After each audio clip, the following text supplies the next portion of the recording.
മുഖ്യമന്ത്രി പിണറായി വിജയന്റെ മകൾക്കെതിരെയുള്ള അന്വേഷണം അത് വലിയ തോതിൽ ഊരാക്കുരുക്കായി LDFിനുള്ളിൽ ഒരു പ്രശ്നമായി നിൽക്കുന്നു എന്ന് മനസ്സിലാക്കി സഖ്യകക്ഷിയായ CPI ആശ്വാസവാക്കുമായി എത്തി. മുഖ്യമന്ത്രിക്ക് എല്ലാ രീതിയിലുള്ള രാഷ്ട്രീയ പിന്തുണയും തങ്ങൾ കൊടുക്കുന്നു എന്നാണ് ബിനോയ് വിശ്വം പറഞ്ഞത്. ഉടനെ തന്നെ നമ്മുടെ മന്ത്രിസഭയിലെ ഏറ്റവും വലിയ മെയ്വഴക്കമുള്ള മന്ത്രി ശിവൻകുട്ടി ചാടി വീണ് പറഞ്ഞു, അതിൻ്റെ ഒന്നും ആവശ്യമില്ല, നിങ്ങളുടെയൊന്നും ഒരു സഹായവും ഞങ്ങൾക്ക് വേണ്ട.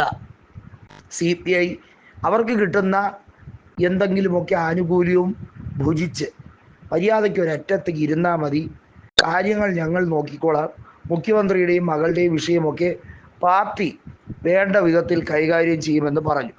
അതോടെ വീണ്ടും ഇളിഭ്യരായിരിക്കുകയാണ് CPIയുടെ സംസ്ഥാന സെക്രട്ടറി ബിനോയ് വിശ്വം. എന്തിനാണ് ഇങ്ങനെ അപമാനവും സഹിച്ച് കടിച്ചു തൂങ്ങിയിരിക്കുന്നത്? ഏതെങ്കിലും രീതിയിലുള്ള CPIഎമ്മിൻ്റെ കൊള്ളരുതായ്മകളെ വിളിച്ചു പറയാൻ CPI കാണിക്കുന്ന ആർജവമൊക്കെ എന്നേ കെട്ടടങ്ങി. അതിനുശേഷം ഇപ്പോൾ CPഎമ്മിനെ പരസ്യമായി സഹായിക്കാം എന്ന് വിചാരിച്ചാൽ അതിനും ഒരു വഴിയുമില്ല. ചുരുക്കി പറഞ്ഞാൽ CPIക്ക് ഒരു സ്ഥാനവുമില്ല എന്നുള്ളതാണ് സത്യം. CPIയെ ഇങ്ങനെ തേജോവധം ചെയ്യാൻ തുടങ്ങിയിട്ട് നാളുകളേറെയായി. അതുകൊണ്ടാണ് KE ഇസ്മായിൽ അടക്കമുള്ള നേതാക്കൾ കൃത്യമായും CPഎമ്മുമായുള്ള സഹകരണം പുനഃപരിശോധിക്കേണ്ട സമയം അതിക്രമിച്ചിരിക്കുന്നു എന്ന് വിലയിരുത്തൽ നടത്തിയത്. അതിനെയാണ് ബിനോയ് വിശ്വവും അതുപോലെ അദ്ദേഹത്തിൻ്റെ ശിങ്കിടികളും ചേർന്ന് എല്ലാ രീതിയിലും അദ്ദേഹത്തിൻ്റെ പാർട്ടിയിൽ നിന്ന് പുറത്താക്കണം, അദ്ദേഹം ഒരു കുലംകുത്തിയാണ് എന്നൊക്കെ പ്രഖ്യാപിക്കാൻ ശ്രമിച്ചത്. CK ചന്ദ്രപ്പൻ ഉണ്ടായിരുന്ന കാലത്ത് പോലും, CPIയുടെ സംസ്ഥാന സെക്രട്ടറി ആയിരുന്ന കാലത്ത് പോലും അദ്ദേഹം തുറന്നടിച്ചു, MA ബേബി എന്തിനാണ് CPഎമ്മിൻ്റെ നിലപാട് CPIക്ക് എതിരാണെന്ന് തുറന്നടിക്കുന്നത് എന്ന് പലപ്പോഴായി ചോദിച്ചിട്ടുണ്ട്. CPIയെ സംബന്ധിച്ചിടത്തോളം ഇനി ഈ മുന്നണിയിൽ നിന്നതുകൊണ്ട് അവർക്ക് പ്രത്യേകിച്ച് പ്രയോജനമൊന്നുമില്ല.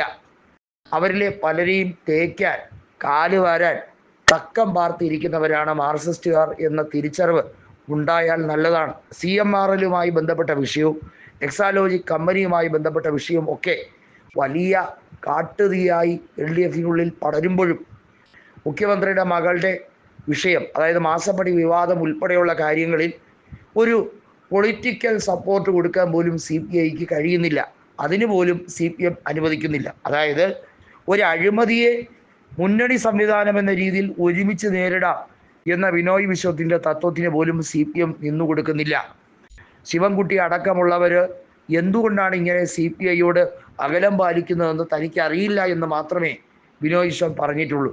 ഏതായാലും ഒരു കാര്യം മനസ്സിലായി, CPIക്ക് അത്ര എളുപ്പമായിരിക്കില്ല 2026 നിയമസഭാ തെരഞ്ഞെടുപ്പ്. 5 സീറ്റെങ്കിലും തികച്ച് കിട്ടിയാൽ നല്ലത്. കാരണം CPM BJPയുമായി കച്ചവടം ഉറപ്പിച്ചിരിക്കുകയാണ്. ആ കച്ചവടത്തിൽ CPIക്ക് എത്ര സീറ്റുകൾ നഷ്ടപ്പെടും എന്നുള്ളത് മാത്രം കാത്തിരുന്ന് കണ്ടാൽ മതി.